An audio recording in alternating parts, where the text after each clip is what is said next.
ñu ngi leen di nuyu di leen jaajëfal yéen ñuy suivre chaîne bii di Xalaat TV ñu leen di dalalaat ci seen jàngatu bés bi. tey nag dañuy wax ci wàllum politique ñeel opposition bi mu di ab leeral ci benn post bu ñu defoon suñu page Facebook jëm ci juboo gi dox diggante Barthélémy Dias ak Moussa Diop doonoon fi directeur général Dakar Dem Dikk te ki dox mbir yi di Ousmane Sonko. bariwul nag li ñuy wax ci opposition bi ndax dafa am benn mbir bu ñu gëm mooy ki ñu dénk alalu Sénégal jox ko budget jox ko caisse noire ne ko jëfandikoo ko nu mu la neexee te doo rendre compte jox ko kaaraange gu mat sëkk ngir dara bañ ko dal ba buy génn ay motard ñoo koy escorté wóor ko ngir xaalal ko yoon kooku mënoo ko accordeel même traitement que ki nga xamante nii ci opposition bi la nekk. mais dafa am benn mbir bu am aussi mooy li concerne intérêt Sénégal maanaam coow loo xamante nii dañ ci tudd mbirum suuf goo xamante nii Sénégal moo ko moom ndax Dakar Dem Dikk du Dakar Dem Dikk bu Macky Sall du Dakar Dem Dikk bu APR ñun Sénégal ñoo ko moom. bu dee ni nag ci bërëbu liggéeyukaay boobu noonu ki ko jiite woon di Moussa Diop ñu teg ci kawam ay tuuma ne dafa jébbal waa APR ab suuf soo xamante nii Sénégal moo ko moom ngir ñoom waa APR def fa seen maakaan siège boo xamante nii bañ koy tabax dañoo tëj kaso Barthélémy Dias loolu lépp daan ci ñëw parce que dafa lànkoon ni du signer permis de construire bi ndax suuf sa nañ ko joxee baaxul ñu daal di koy tëj kaso woo ay takk der ngir ñu sécuriser travaux yi maanaam ñoom waa APR ci lëndëm lañ doon dox ndax nguur ak ni mu amee doole bu demee bay ragal benn opposant ab maire ba koy tëj ngir tabax seen siège kon problème bu rëy a rëy am na. léegi Barthélémy Dias tuumaal kii ne woon directeur général Dakar Dem Dikk ne dafa jox waa APR ab terrain gratuitement ngir ñu tabax boobee siège terrain boo xamante ni valeur am toll na ci 1 milliard. yamu ci ñu tuumaal ko itam moom Moussa Diop ni dafa jaay waa Diamond Bank terrain wu Sénégal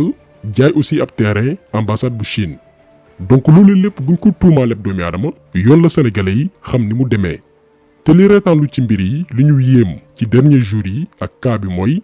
jamono gi Barthélémy Dias doon kaas loolu noonu ñun partagé woon nañ vidéo yi lépp bu ngeen demee ngeen vérifier xool commentaire yi ñëpp àndoon si ne mbir yi dafa war a leer ndax waruñu jël suñu Sénégal jël suñu suuf di ko jox waa APR. tey am na ñuy tagg Moussa Diop ndax plainte bi mu retiré démb ñoom ñoo ko doon saaga parce que jamono jooju Macky Sall la àndaloon ñun ba tey accusé wuñ ni Moussa Diop moo defam déet waxuñu itam ni Barthélémy Dias moo am dëgg ci mbir mi mais dañu ne na leer te mbir yi mënoon naa leer alalu Sénégal bi waa APR tabaxee seen siège dañ ko jëndam déet mënoon nañ ci am lu wóor a wóor ndax gannaaw ba Barthélémy Dias defee accusation yi Moussa Diop dafa porter plainte pour diffamation maanaam yoon moo waroon àtte ci ndax tuuma yi dëgg la am déet ñun ñëpp toog di xaar. kon li wér te wóoru mooy ci affaire bii nii li leen boole du problème personnel comme ni ñu ko bëgg a gëmloowee ñun loolu la ñu bëgg a leeral sénégalais yi pour bañ ku lëndëmal seen xel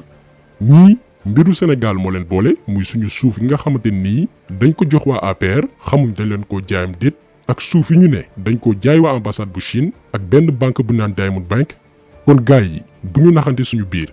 bërki démb ñëpp a doon sàkku ñu leeral suufu Sénégal gi ñuy séddoo ci problème yooyu yëpp nguur gi lànk ne du ci topp benn dossier mais ci mbiru Dakar Dem Dikk bi ñu am chance mu tàbbi ci loxo yoon sénégalais yi war a xam fu seen xaalis dugg ñu daldi xëy bés dégg ni Ousmane Sonko woon na ñoom ñaar këram ngir jubóole leen kañ la leen jubóole bañ ne suba la ñoom ñaar di taxaw ci kanamu yoon ngir leeral alalu Sénégal gi ñu ne dañ ko jox waa APR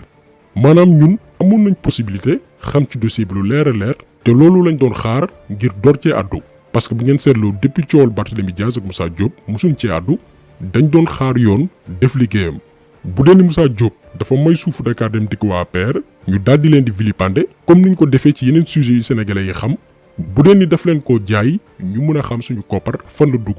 mbir yi nii la fa demee mais dafa mel ni dañoo këpp suñu yalwaan comme ni ko xale yi di waxee li ñu waroon leeral mujjul am ndax Moussa Diop après biñ leen jubóolee la demandé ay avocat am ñu retiré plainte gi nga xamante nii defoon na ko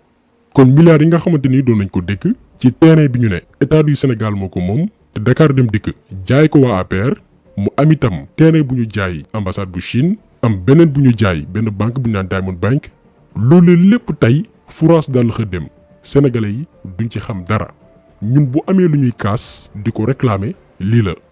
am na nag ñoo xam ni comprendre nañ fi ñuy waxee parce que Sénégal kese moo leen ñor am na ñoo xam ni itam dañuy parparloo maanaam mbir mi bu leen arrangé ñu appuyer bu dee ni arrangé wu leen ñu mel ne ku xamul wala di faire semblant ñun ñooñu taxul ñuy wax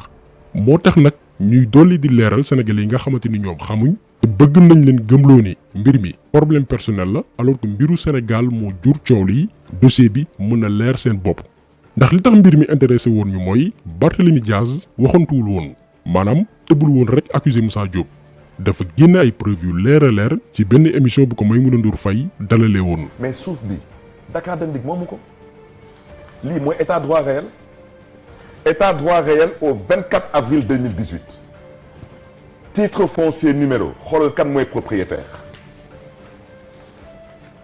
État du Sénégal. État du Sénégal mooy propriétaire. Dakar Dem Dikk du propriétaire. waaw donc naka la ko Dakar Dem Dikk di jaayee. mais Dakar Dem Dikk amul droit jaay suufam ambassade de Chine amul droit jaay suufam Diamond Bank amul droit jaay suufam APR. Diamond Bank xam nga seen 1 milliard 300 dañ ko génnee ñu gis ko wante man du ma leen signer le permis de construire. quant à Dakar Dem Dikk ak APR musul génne 1 milliard c'est faux Dakar Dem Dikk musul encaissé 1 milliard u APR parce que musul am. leneen li nga xamante nii moo gën a garaaw te Barthélémy Dias xamle ko mooy ndekete APR dañoo tabax seen siège te amuñu permis de construire loolu mi ngi ko xam ne ci émission Pape Alé gars yi daal di koy jaay doole ba tabax siège APR bi nga xamante nii ci localité am la bokk. président Macky Sall lu xew dama la njëkk a wax mënuma ko signer ndax lii gars yi nekk di ne non ba dugg ko signer ndax biiru politique après moi ma affaire du Khalifa Sall parce que il faut dire que quand j'ai dit que duma ko signer musuñu fa teg brique. toog naa jàkkaarloo ak ñoom presque at teguñu brique parce que xam nañ ma suñu tegoon brique ma ñoo toj ko te su ma leen waxee dama koy toj ñu bàyyi nag ba ma dugg kaso ñoom nag ñu dugal ma kaso parce que dama waxoon ci biiru procès Khalifa Sall dama ci joxe woon suma xalaat. kon yow instant bi ni la dugal kaso lañ commencé tabax. njëkk a dugal kaso ma tëdd kaso juróom-benn weer ci juróom-benn weer yi la ñu tabax siège u APR ci guddi teg gendarmerie te gendarmerie wakaam ñu ngi may dégg. man Macky Sall xam na ma su ma nekkoon ci biti du tabax siège APR jaral na ma sax ma dem ci kaso wante du ko tabax. gannaaw kàddu Barthélémy Dias yi nii ki ne woon DG Dakar Dem Dikk di Moussa Diop te jox waa APR suuf si nga xamante nii fa lañ tabaxee seen màkkaan moom itam mu daal di indi ay leeral joxe itam ay preuve ba tey ci émission Maïmouna Ndour Faye. balaa ñuy jaay dañoo def expertise foncière mooy toog rek di brader kii expertise la fait par un expert judiciaire évaluateur immobilier agréé par les cours et tribunaux. Le prix de cession mi ngi nii prix de cession en bleu 1 milliard gis nga même les chèques je les ai parce que coow lay xaar suba premier chèque de banque 600 boobu di ko complété ko par un chèque de 178 millions la copie du chèque est là 178 millions plus 600 defal calcul bi balaa may yegg balaa may pare. 778 millions. lu ci des 220 c'est ça hein? Oui. Attestation également décharge 222 millions boo ko ci yokkee le tout ñu jël déposer ko ci compte Dem Dikk 222 millions le tout ça fait 1 milliard ça c'est mu ni amul benn quel est le notaire qui a pas foo gisee notaire ci dossier bi je le cite qui a payé cet argent et devant quel notaire ça c'est pas un acte notarié. de Tamaro Seydi. non déglu ma rek kii c'est pas un acte notarié c'est pas Tamaro Seydi ça bàyyi leen di personnaliser. maître Moustapha Ndiaye. dama ne. bu njëkk bi Tamaro Seydi xaaral ma ñëw man ce qui m'intéresse c'est des gens assermentés moi je suis avocat quand j'ai commencé à travailler j'ai prêté serment un policier il prête serment un notaire il prête serment. mais bu ñu sukkandikoo ci Barthélémy Dias acte notaire bi nga xamante ni Moussa Diop joxe na ko baaxul. notaire bu nga xam ne nii moo certifié l'acte mi ngi nii notaire bi nee na la dite cession waxul la vente cession la wax cession est conclue moyennant 1 milliard payé directement et hors la comptabilité du notaire sous-signé au Sénat naka le notaire gisul muy certifié naka le notaire mën a certifié te gisul. donc lii mooy problème bi entre Barthélémy Dias ak Moussa Diop bu ngeen seetloo dugguñu sax ci kàddu yu ñaaw yi nga xamante ni ñu ngi ko doon jokkalante ñun intéressé wuñu li ñu ñor mooy dossier bi nga xamante nii alalu Sénégal moo làkku ci ginnaaw Barthélémy Dias moom li ko taxoon jóg mooy sàmm alalu Sénégal bi mu jàpp ni waa APR ñu ngi koy saax-saaxee ñun ñëpp doon ko ci jàppale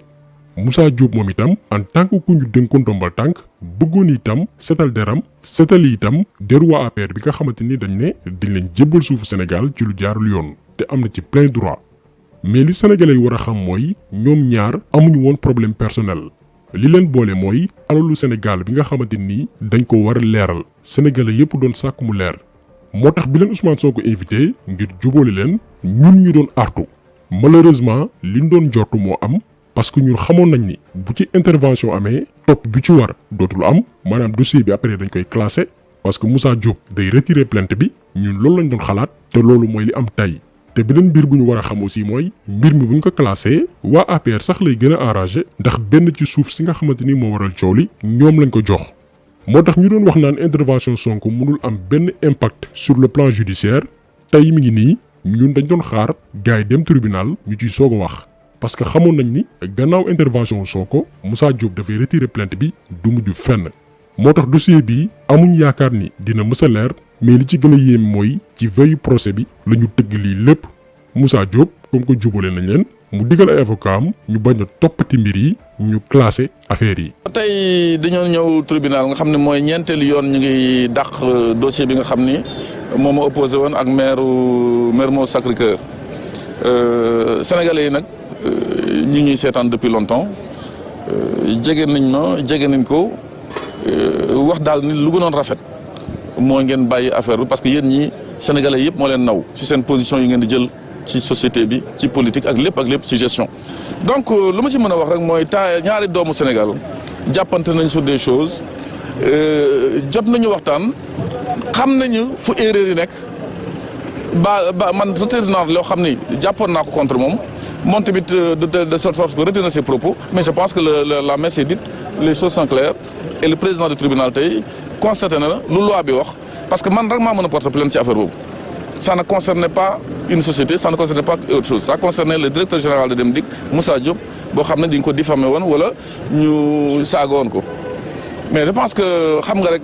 sama petit frère Barthélémy Dias mooy moom rek. nee naa ko nag tu es en train de grandir ces temps-ci bu baax et ça s'est très bien passé hier après 2 heures de temps de discussion. donc bu dee ni dossier yi fi juuti coow yépp nii lay mujjee. kon Mamour Diallo mën nañ ko woo jubale ko Ousmane Sonko mu daal di jeex ñu fàtte mbiru 94 milliards yi Aliou Sall ak Bougane ak Ahmed Aïdara ñoom aussi ñu woo leen ne leen gannaaw ay jàmm ndax ñoom itam Aliou Sall daf leen toppoon pour diffamation kon nañ leen woo jubale leen mu jeex Cheikh Oumar Anne moom itam ñu jubale ko Pape Alé Niang ne leen réeroo kese la woon bu ko defee ñu continuer yor Sénégal ci masla ak naxante ak naafeq léegi lan moo tax Ousmane Sonko def lii rumeur yaa ngi daw ñoo ngi wax naan coalition mais comme que ñoom nee nañ seen daje bi mbirum juboo kese la woon waxuñ lu jëm ci loolu duñ ci mën a avancer ñoo ngi xaar di xool fu wanante di mu jékki bëtam mais bu amee lu ñuy wax Ousmane Sonko mooy dafa am lu mu diggeek sénégalais yi digge kook ay ndaw ñu bari daal di koy gëm topp ko di ko campagnal gratuitement muy lu jëm ci alalu Sénégal du ci mës a négocier du ci mës a maslaa dem na sax ba ni bés buñ ko falee léppay leer. kon tey bu ñu gisee ab dossier boo xamante ni yoon daf ko waroon leeral ci veille bi mu daal di woo acteurs yi nga xamante ni ñoo ko sekk te waroon leeral suuf si nga xamante ni jox nañ ko waa APR ni mu demee suñu xel dafay teey bu dee ni politique moo tax mu def ko kon nañu jàpp ni intérêt politique moo jiitu intérêt Sénégal bu doon itam jàmm kese moo ko taxoon jóg ñun waxuñ ni kenn warta juboo mais dossier la bu nekk ci wàllum yoon te mu concerné alalu Sénégal nañu bàyyi yoon def liggéeyam après ku ci nekk mun nga woote dajaloo juboo def seen coalition. xamuñ kan moo ko digal lii nag mais waroon na cee mandu ba yoon àtte ndax intervention bi mu ci def moo tax tey ñu classé dossier bi ndax Moussa Diop ba mu fa jugee ci la retiré plainte bi maanaam dossier bi dootul leer. ñun nag bokkuñ ci benn parti politique bay wax ku nekk koy àndal ak koo warta àndal ñun Sénégal moo ñu ñor te lépp lu ñuy wax rek intérêt Sénégal lu ñu jiital d'abord. mais opposition bi en général war nañu def très attention ci mer ngemb yi nga xamante ni tey mënuñu leen génnee ci bilan wu Macky Sall benn liggéeyal nañ Macky Sall campagnal nañ ko lu yàggul ngir mu amaat deuxième mandat bii nga xamante ni Sénégal yépp ko yëg ci métit ci sàccal lu réew mi ci ñaawal sénégalais yi ak di leen fooye chaîne bi nag képp ku fi dëgg indi mais pas par parloo nañu continuer di sensibiliser di yee sénégalais yi nee naa leen ñun àdduna du yàgg ba ñu woote fi parti politique wala di wax sénégalais yi voté leen diw ndax ku fi ne voté leen diw rek ëllëg lu mu mënti def ci njombe daañ la boole ci responsable yi ne yéen a ko fal ñun suñu rôle mooy di alerter moo xam nguur gu fi mës a toog maanaam féete ci askan wi lenn daal xam nañ ni dañ koy assumer mooy xeex Macky Sall ci jaamu yàlla la bokk ndax chaque jour mi ngi teg ay jéego yi wane ni Sénégal ñoru ko nasaraan si la fi nekkal mais teewul aussi ñu wax dëgg opposition bi bés bu ñu jàddee yoon ndax li ñu dal ci Macky Sall aussi bëgguñu mu dalaat ñu waa ji daf ñoo nax ba jot ci réew mi gàddu yatam di ñu dóor di ñu fitnaal kon ni ñu exigeant wi ci moom di ko critiquer saa yu yàlla sàkk nañu mel noonu itam ci opposants yi parce que ñoo yori réew mi ëllëg ñu bañ a nekk seeni altoppe doon ñoo xamante nii lépp lu politiciens yi wax rek ñu ne yaaram kalaaw li ñu war a comprendre mooy politiciens yi suñuy nawle lañ ñun ni ñuy juumee ñoom itam noonu la ñuy defee ay erreur mais doo topp ni rek lépp lu mu def baax na alors que yow sax la ngay défendre tey moom nga doon xeex démb ñun xeetu politique boobu noonu wax dëgg fa yàlla dañ cee sonn dañ cee tàyyi kon jàngatu tay bi loolu woon ñu ngi leen di gërëm di leen jaajëfal di leen di rajo incha allah beneen yoon ci beneen jàngat jaa ngeen jëf.